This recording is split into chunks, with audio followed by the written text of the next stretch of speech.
Assalamualaikum warahmatullahi wabarakatuh dan salam Malaysia Madani.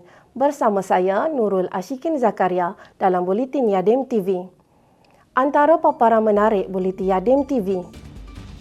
Forum Ilmuwan Madani tekankan keperluan perpaduan ummah hadapi krisis global.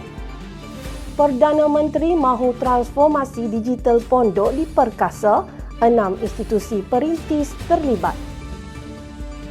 Simfoni dakwah Yadim dekati komuniti Felda dengan pendekatan santai dan inklusif.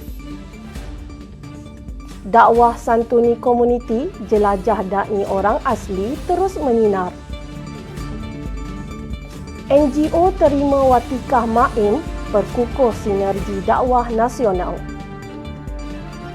Yadim teroka kerjasama strategik bersama Grab Malaysia perkasa dakwah digital.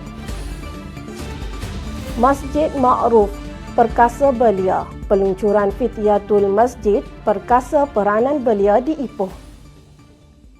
Putrajaya terus memperkukuh peranannya sebagai pusat wacana ilmu berimpak tinggi menerusi penganjuran Forum Ilmuwan Malaysia Madani siri ke-11. Forum bertemakan kesatuan ummah dalam menghadapi krisis geopolitik itu berlangsung di Kompleks Seri Perdana pada 26 April lalu.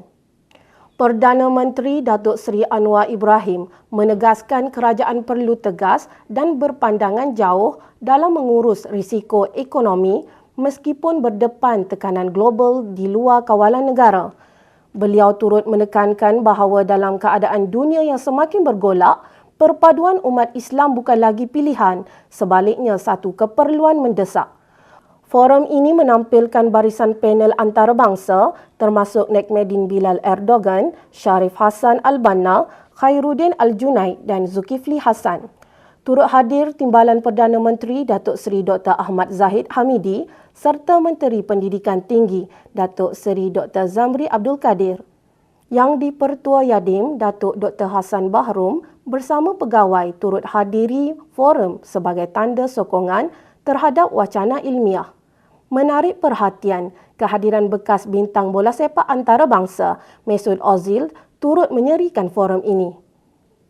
Penganjuran forum ini mencerminkan komitmen Malaysia dalam memperkukuh perpaduan ummah serta memacu dialog strategik menghadapi cabaran geopolitik global.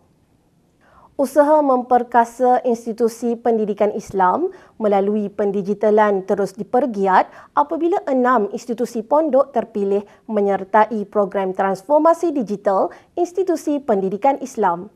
Program rintis ini merupakan kerjasama Malaysia Digital Economic Corporation dan Jabatan Kemajuan Islam Malaysia.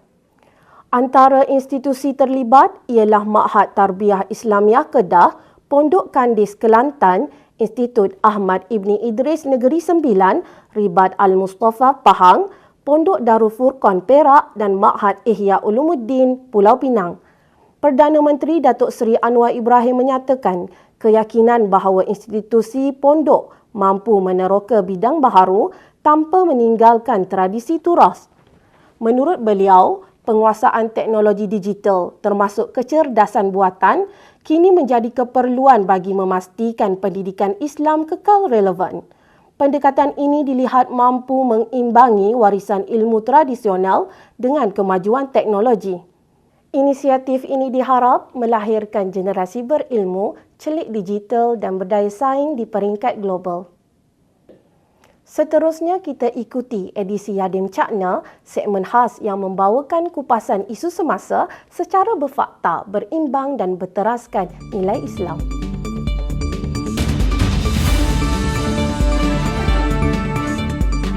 Isu penipuan pakej haji dan umrah terus berulang saban tahun. Malah semakin membimbangkan apabila melibatkan kerugian mencecah jutaan ringgit. Lebih menyayat hati, mangsa kebanyakannya terdiri daripada warga emas yang menyimpan impian seumur hidup untuk menjejakkan kaki ke Tanah Suci. Persoalannya, mengapa kes sebegini masih berlaku dan bagaimana umat Islam boleh melindungi diri daripada menjadi mangsa seterusnya? Isu sebenar tentang pakej haji umrah ni ialah isu penipuan. Dan penipuan ini dia amat terancang dan kompleks. Dia bukannya makna satu penipuan yang orang kata penipuan yang biasa-biasa. Dia adalah yang terancang dan kompleks. Antara kegagalan ataupun isu penipuan ini adalah tentang visa contohnya. Baru ni Lembaga Tabung Haji pun telah tiada visa tanda haji kan. Sebab manusia ni, umat Islam ni, dia ingat pergi haji tu dia boleh pergi macam tu je dan visa tu akan dapat ni kan. Saya orang Islam ni dia terpesona dengan ibadah ni kan. So bila syarikat-syarikat tu kata boleh pergi haji, saya akan siapkan visa kan. Jadi akhirnya ramai yang tak dapat visa. Antara juga isu tiket. Dijanjikan tiket ni kan sekian harga. Rupanya tiket tu tak sebagaimana yang disebutkan. Harganya lebih mahal, akhirnya tiket dapat di-provide, tidak dapat disiapkan. Jadi ada yang sampai kat airport tak pergi. Seorang lagi ada visa, tak pergi. Tak ada tiket, tak pergi. Kemudian dia kata kadang-kadang okey, ikut syarikat saya ataupun ikut saya akan provide kamu hotel yang betul-betul dekat dengan Masjidil Haram. Sampai-sampai 3 batu kan. Jadi dia menawarkan atau memberikan perkhidmatan tak sebagaimana yang ditawarkan sebelum dia berangkat ke Mekah. Itu antara penipuan-penipuan yang biasa berlaku berkaitan dengan haji umrah ini, iaitu tentang tiketnya, visanya dan juga servis yang diberikan tidak sebagaimana yang dijanjikan. Kes penipuan pakej haji dan umrah bukan lagi perkara baharu. Setiap tahun, laporan demi laporan diterima melibatkan agensi tidak berdaftar yang menawarkan pakej murah dan janji manis. Mangsa dipujuk dengan harga luar biasa rendah serta jaminan tempat, namun akhirnya ditinggalkan tanpa kabar berita. Wang lesap, impian berkecai. Okey, kenapa ramai orang yang mudah terpengaruh dengan pakej umrah dan haji yang palsu, yang murah dan palsu? Okey, dia ada banyak faktor. Yang pertama, teruja ataupun terkesima dengan harga yang ditawarkan. Seramai orang kita ni dia mau layanan yang first class tetapi mau harga marhain. So kita kena faham, haji dan umrah ni dia perlukan kos yang tinggi. Dan kena sentiasa ingat, ya, ini pesanan, jangan mudah terpengaruh, jangan mudah terpedaya, ya. Setiap harga yang kita bayar perlulah setimpal dengan perkhidmatan ataupun tawaran yang kita dapat. Jadi perlu berfikir lebih mendalam, kita perlu lebih cakna lagi dan istilahnya macam ni, kita kena dapatkan nasihat, ya, daripada pihak yang dipercayai. Jangan mudah terpedaya dengan pihak-pihak yang tampil dan membuat tawaran-tawaran yang tidak munasabah. Kes penipuan haji dan umrah ini harus menjadi pengajaran kepada semua. Berwaspada, membuat semakan dan meningkatkan ilmu adalah benteng utama daripada menjadi mangsa. Ingat kempen rasmi Yang Berhormat Menteri Agama, tiada visa, tiada haji. Semoga setiap langkah menuju ke Tanah Suci dipermudahkan dan dilindungi daripada sebarang bentuk penipuan. Ikuti sambungan kupasan ini di bahagian kedua minggu hadapan. Cakna, berilmu dan berhati-hati demi ibadah yang diredai. Kita kembali kepada berita utama Buletin Yadim TV. Pendekatan dakwah santai terus diperkasa apabila Yadim menganjurkan program Simfoni Dakwah Sebarkan Salam di Felda Sungai Tengi, Ulu Bernam, Selangor pada 25 April lalu.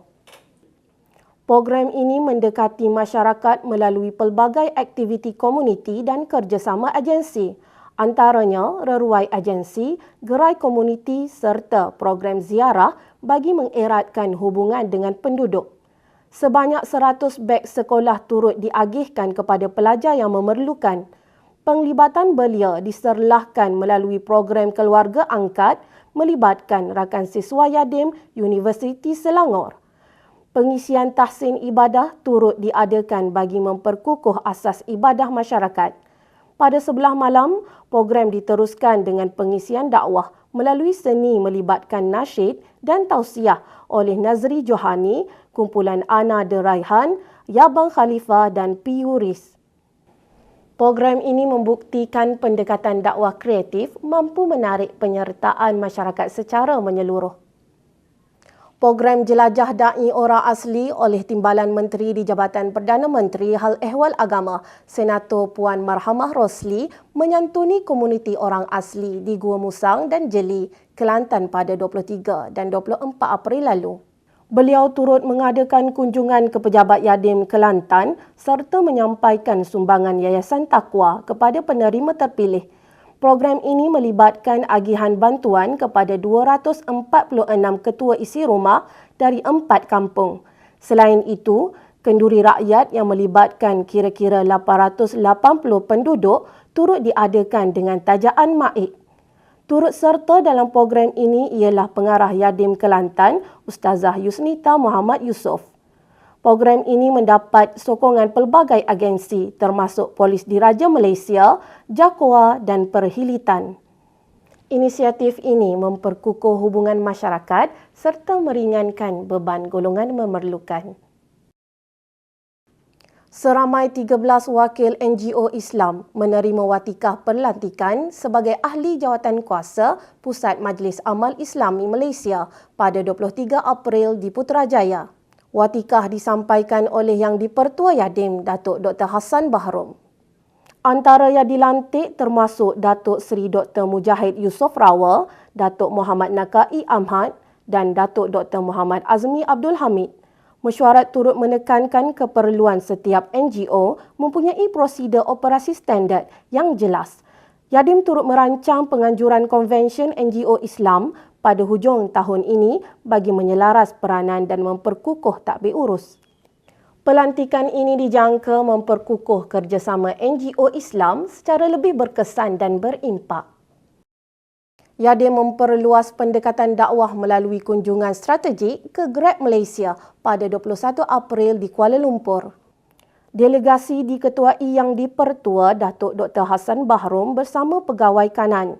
Yadim melihat potensi kerjasama dalam pelbagai sektor termasuk kebajikan dan pembangunan komuniti. Antara cadangan ialah pelaksanaan program ziarah kasih serta pengisian kerohanian kepada kaki tangan dan rakan penghantar Grab. Pihak Grab menyatakan minat terhadap kerjasama yang dicadangkan. Kunjungan ini mencerminkan pendekatan progresif Yadim dalam memperluas dakwah merentasi sektor korporat dan digital. Institusi masjid terus diperkasa sebagai pusat pembangunan. Beliau menerusi peluncuran Gerakan Pemuda Masjid di Masjid Abdul Rahman bin Auf, Ipoh Perak pada 24 April lalu. Yang di-Pertua Yadim, Datuk Dr. Hassan Bahrom menyampaikan kuliah maghrib berkaitan peranan Yadim dalam dakwah. Majlis peluncuran disempurnakan oleh Yang di-Pertua Majlis Agama Islam dan Adat Melayu Perak, Tan Sri Muhammad Anwar Zaini. Program ini membuka ruang kepada beliau untuk aktif dalam dakwah dan pembangunan komuniti. Inisiatif ini mencerminkan peranan masjid sebagai pusat pembangunan ummah yang dinamik dan inklusif.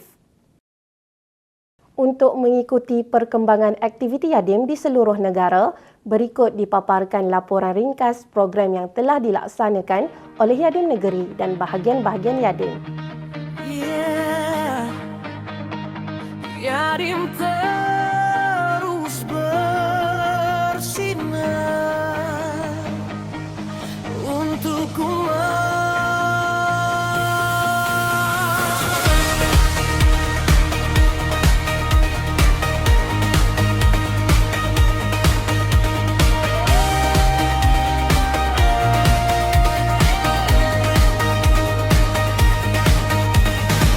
Langkah kita seiring waktu membina harapan yang padu.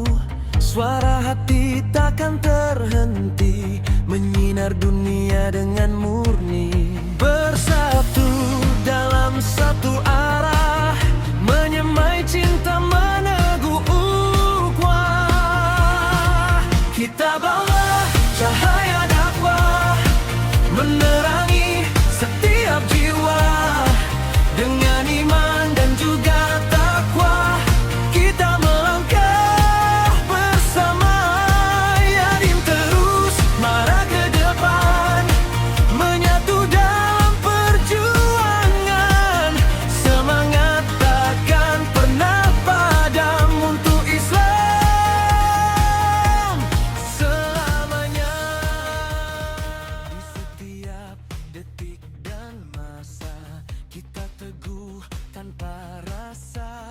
Demikian rangkuman aktiviti Yadim dari seluruh negara.